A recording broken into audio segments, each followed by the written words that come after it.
सीखना है कि ये क्या कह रहे हैं। एक और बात सीखनी है कि हर बात हर जगह पे फिट नहीं होती है, चाहे वो किसी भी पर्सन ने कही हो, चाहे वो पर्सन किसी भी लेवल पे हो। हर बात का पहले स्टैंड पॉइंट समझना होता है, फिर देखना होता है कि वो बात किस एंगल से कही जा रही है, फिर उसको समझना होता है। Next quote is, if you are born poor it's not your mistake, but if you die poor it's your mistake. हम कहां पर पैदा होते हैं वो तो हमारे हाथ में है ही नहीं। जब हमारे हाथ में नहीं है तो इसमें हमारी कोई गलती भी नहीं है। But if you die poor it's your mistake, कि अगर हम गरीब मरते हैं तो वो हमारी गलती है। गलती क्या है इसके अंदर, आराम से समझते हैं, थोड़ा सा डीपली समझने की कोशिश करते हैं कि इट्स योर मिस्टेक, बट इसमें गलती क्या है। हो सकता है वो एक गरीब घर में पैदा हुआ और पूरी जिंदगी उसने बहुत मेहनत करी, लेकिन उसके बाद भी एंड तक वो गरीब ही रहा। तो इसमें उसने गलती क्या करी? उसने तो बहुत मेहनत करी, बहुत हार्ड वर्क किया, उसने कोशिश करी, फिर भी वो गरीब ही रहा। तो इसमें गलती क्या थी?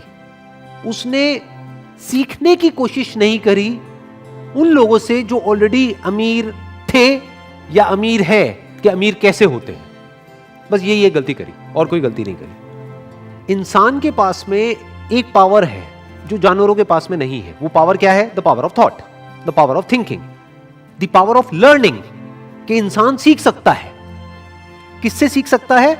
दूसरों से सीख सकता है, दूसरों की गलतियों से भी सीख सकता है, और दूसरों ने जो सही किया उससे भी सीख सकता है। तो अगर इंसान ये ही ना करे, वो सिर्फ इतना सा ना करे, यानी कि वो सीखे नहीं और खुद ही पूरी जिंदगी सिर्फ मेहनत करता रहे, ये उसकी गलती है। क्योंकि किसी भी काम को करने के दो तरीके होते हैं। एक ये कि आप खुद गलतियां करो और उससे सीखो, जिसको आप हार्डवर्क कह सकते हो। दूसरा कि दूसरे जो गलतियां कर चुके हैं उससे आप पहले ही सीख जाओ और वो गलतियां ना करो, और जो उन्होंने सही किया वो करो। तो इसको स्मार्ट वर्क कहते हैं। अब क्यों नहीं सीखते हैं लोग? कभी सोचा है, कभी समझने की कोशिश करी है लोग ये क्यों नहीं सीखते कि अमीर कैसे होते हैं? नंबर 1, कहीं पर भी ये सिखाया नहीं जाता है। अगर कोई गरीब घर में पैदा हुआ है तो उसको ये नहीं सिखाया जाएगा कि अमीर कैसे होते हैं। उसको ये सिखाया जाएगा कि गरीबी में जीते कैसे हैं, गरीबी में एडजस्ट कैसे करते हैं, गरीबी में गुजारा कैसे करते हैं। और उसको जितने भी डायलॉग सुनने को मिलेंगे सुबह से रात तक, वो सारे ऐसे ही होंगे जो इसी बात को और पक्का करते चले जाएंगे और रीइंफोर्स करते चले जाएंगे कि जितनी चादर है उतने ही पैर फैलाओ। मतलब क्या? कि अगर आप गरीब हो तो गरीबी में ही गुजारा करना सीखो। अपनी चादर को बड़ा मत करो, हवा में मत उड़ो, अपने पैर हमेशा जमीन पर रखो, बड़े बड़े सपने मत देखो। कोई भी आदमी अमीर या गरीब बाद में होता है बाहर की दुनिया में, पहले वो अंदर अमीर या गरीब होता है। इनफैक्ट किसी का भी आप एग्जाम्पल उठा करके देख लो जो बिल्कुल ही एक नीचे के लेवल से उठ करके पता नहीं कहां किस लेवल पे गया है। फॉर एग्जाम्पल धीरूभाई अंबानी, उनकी अगर आप स्टार्टिंग देखोगे तो बहुत ही एक छोटे लेवल से उन्होंने अपने करियर की शुरुआत करी थी, लेकिन उसको पता नहीं कहां का कहां ले गए। वो बाद में अमीर हुए, लेकिन पहले ही अपनी सोच के लेवल पे वो अमीर थे।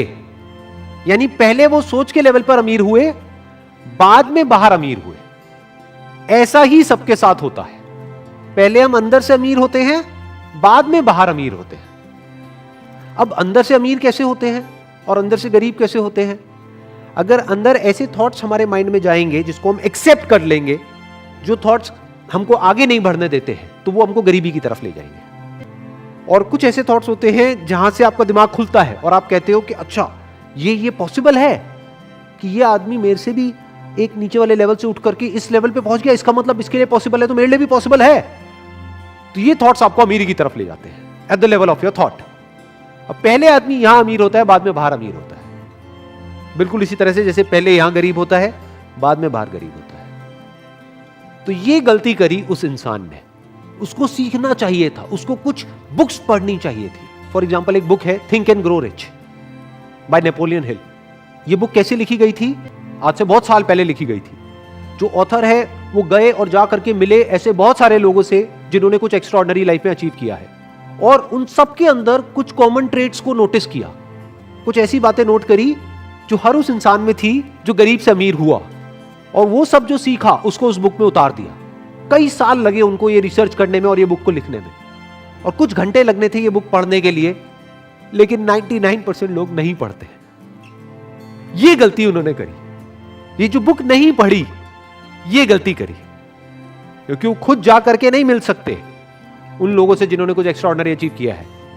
क्योंकि उनके घर के अंदर भी नहीं घुसने दिया जाएगा उन लोगों को, क्योंकि अभी उन्होंने कुछ अचीव नहीं किया है, ये बात सच है।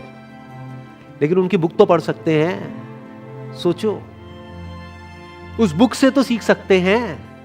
डायरेक्टली उन लोगों से नहीं मिल सकते जो दुनिया के सबसे अमीर लोग हैं, बट इनडायरेक्टली इस बुक के थ्रू तो मिल सकते हैं, उनकी थिंकिंग को समझ सकते हैं। सिर्फ यही नहीं कि एक आदमी की थिंकिंग कैसी है, ये कि ऐसे बहुत सारे लोगों की थिंकिंग में क्या कॉमन है, वही तो समझना जरूरी है ना।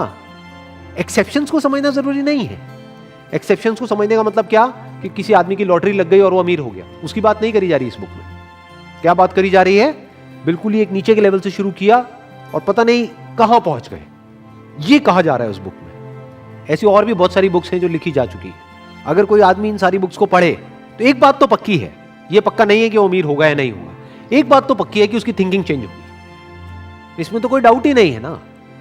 अंदर से उसकी थॉट प्रोसेस चेंज हो जाएगी, and you can say that half of the job is done once the thought process is changed.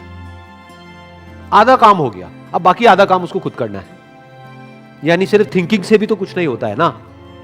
ये बुक को पढ़ लिया, ठीक है, थिंकिंग के लेवल पे वो पता नहीं क्या बन गया, बट प्रैक्टिकली तो एक्शंस लेने ही पड़ेंगे ना। प्रैक्टिकली रिस्क लेना पड़ेगा, प्रैक्टिकली बहुत कुछ करना पड़ेगा, वो तो उसी को करना है। बट दोनों का अपना रोल है, बिना एक के दूसरा नहीं हो सकता।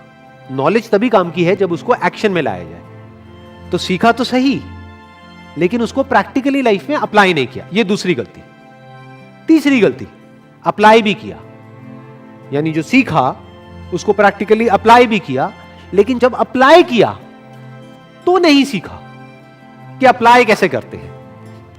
दो चीजें सीखनी पड़ेंगी। एक, थिंकिंग के लेवल पे पहले आपको अमीर होना होगा, यानी पॉसिबिलिटीज को देखना होगा। दूसरा कि प्रैक्टिकली एक काम को कैसे करते हैं, तो उसके लिए आपको अलग तरह की बुक्स चाहिए। उसमें ये बुक काम नहीं आएगी, थिंक एंड ग्रो रिच। ये बुक कहां पर काम आएगी? आपकी थिंकिंग को एक्सपैंड करने के लिए, कि अभी जो आपकी थिंकिंग में ये बैठा हुआ है, बचपन से जैसे एनवायरनमेंट में आप बड़े हुए हो कि मैं कुछ नहीं कर सकता, कि आपकी थिंकिंग में ये आने लग जाएगा कि नहीं, जब इतने लोग कर सकते हैं तो मैं भी कर सकता। आपके अंदर से ये आने लग जाएगा, जो बहुत इंपॉर्टेंट है। लेकिन इसका मतलब ये नहीं है कि आप कुछ भी कर सकते हो, जो करना है वो सीखना तो पड़ेगा ना। तो अब अगर प्रैक्टिकली आपको कोई काम करना है तो उसके लिए अलग तरह की बुक्स है। जैसे थिंक एंड ग्रो रिच आपको मार्केटिंग नहीं सिखाएगी कि मार्केटिंग कैसे करते हैं, अरे तो मार्केटिंग तो सीखो। मार्केटिंग के लिए एक अलग बुक है, that is marketing management by Philip Kotler for example. और ऐसी मार्केटिंग के ऊपर और बहुत सारी बुक्स हैं। तो मार्केटिंग को अलग से सीखना पड़ेगा कि अगर आपने एक एक्स्ट्रा ऑर्डिनरी प्रोडक्ट बना भी लिया या कोई बहुत अच्छी सर्विस आप दे भी रहे हो, लेकिन किसी को पता ही नहीं है, तो क्या होगा? कोई वो प्रोडक्ट नहीं लेगा, फिर आप कहोगे मेरा बिजनेस फेल हो गया। अरे तो मार्केटिंग तो सीखो। और लोगों को क्या लगता है कि अगर हमको मार्केटिंग सीखनी है तो हमको जाकर के एमबीए करना पड़ेगा मार्केटिंग में, तभी हम मार्केटिंग सीख सकते हैं। ऐसा कुछ नहीं है, बहुत सारी बुक्स हैं, वहां से हम खुद पढ़ करके सीख सकते हैं। कितना डीपली आप सीख सकते हो उसकी कोई लिमिट नहीं है। तो ये जो कोटेशन में कहा जा रहा है, इसमें 3 तरह की गलतियां हो गई। पहली गलती कि सीखना ही नहीं, दूसरी गलती कि सीखना लेकिन कभी भी एक्शन नहीं लेना, तीसरी गलती एक्शन तो लेना लेकिन वो एक्शन गलत डायरेक्शन में है। बिना सीखे एक्शन लेना, या जिस फील्ड में आप एक्शन ले रहे हो उस फील्ड को बारीकी से ना समझना, ये गलती हो गई। Next quote is, as we look ahead into the next century, leaders will be those who empower others. क्यों कहा जा रहा है ये? बिकॉज अब हम इंफॉर्मेशन एज में एंटर कर चुके हैं। Information age is all about empowering others in one way और द अदर। ध्यान से देख लो, जो भी मार्केट लीडर्स हैं आज की डेट में वर्ल्ड वाइड, वो क्या कर रहे हैं? वो दूसरों को एम्पावर कर रहे हैं। What is Google doing? Google is empowering you.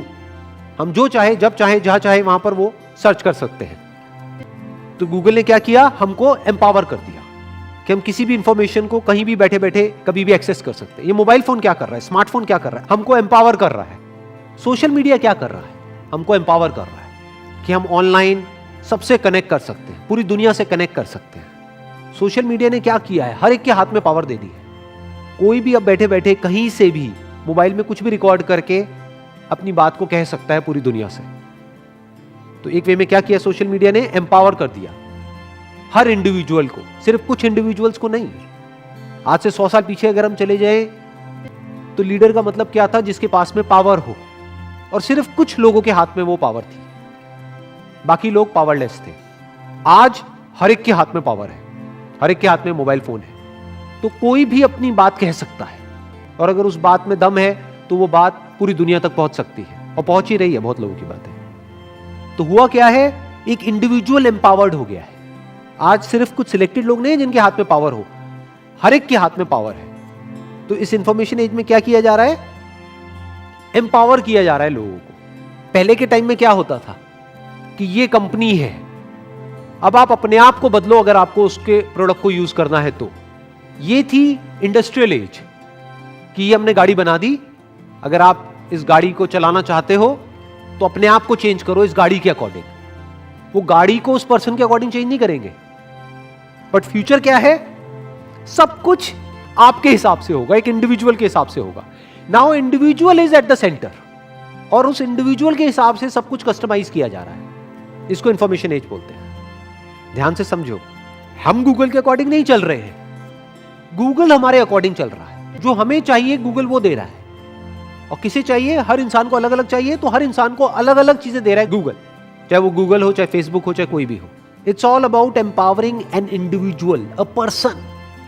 यानी अब जो अगले 100 साल होंगे उसमें सबसे बड़ा चैलेंज क्या होगा कि मेरा जो प्रोडक्ट है जो मास कंजम्पशन के लिए है, क्या मैं उसको कस्टमाइज कर सकता हूं इंडिविजुअल्स के अकॉर्डिंग या रीजन्स के अकॉर्डिंग। ये अब आने वाला टाइम है। Amazon जो इतना सक्सेसफुल हुआ, क्यों हुआ, उसके पीछे रीजन क्या है, और सिर्फ इंडिया में नहीं पूरे वर्ल्ड में क्यों हुआ, उसने यही किया जिसकी अभी मैं बात कर रहा हूं। उसने कस्टमर से पूछा आपको क्या चाहिए, कस्टमर ने कहा मुझे तो सेम डे डिलीवरी चाहिए। अब अगर Amazon चाहता तो ये भी बोल सकता था कि सेम डे तो पॉसिबल ही नहीं है, एक दो लोग होते तो मैं डिलीवर कर देता, ये तो लाखों करोड़ों लोग हैं, करोड़ों लोगों को मैं सेम डे डिलीवरी कैसे कर सकता हूं। बट Amazon ने खुद को पूरी तरह से बदल दिया, अपने डिस्ट्रीब्यूशन सिस्टम को पूरी तरीके से बदल दिया, बेस्ड अपॉन कि इंडिविजुअल्स को क्या चाहिए, कस्टमर को क्या चाहिए। कस्टमर ने कहा सेम डे डिलीवरी, उसने कहा लो जी सेम डे डिलीवरी। अगर दूसरे वे में देखा जाए तो उसने क्या किया, उसने एम्पावर कर दिया कस्टमर्स को। तो फ्यूचर में क्या होगा, technology is going to be more and more personal. Future में सब कुछ पर्सनलाइज्ड होगा। आपको क्या चाहिए आप बताओ, वो आपको मिलेगा। सिर्फ सर्विसेज में नहीं, सिर्फ इंफॉर्मेशन में नहीं, यहां तक कि प्रोडक्ट्स में भी सब कुछ कस्टमाइज हो जाएगा फ्यूचर में। जैसे फॉर एग्जांपल आप गाड़ी खरीदने जाते हो तो आज क्या होता है, आज उसकी कैटलॉग होती है,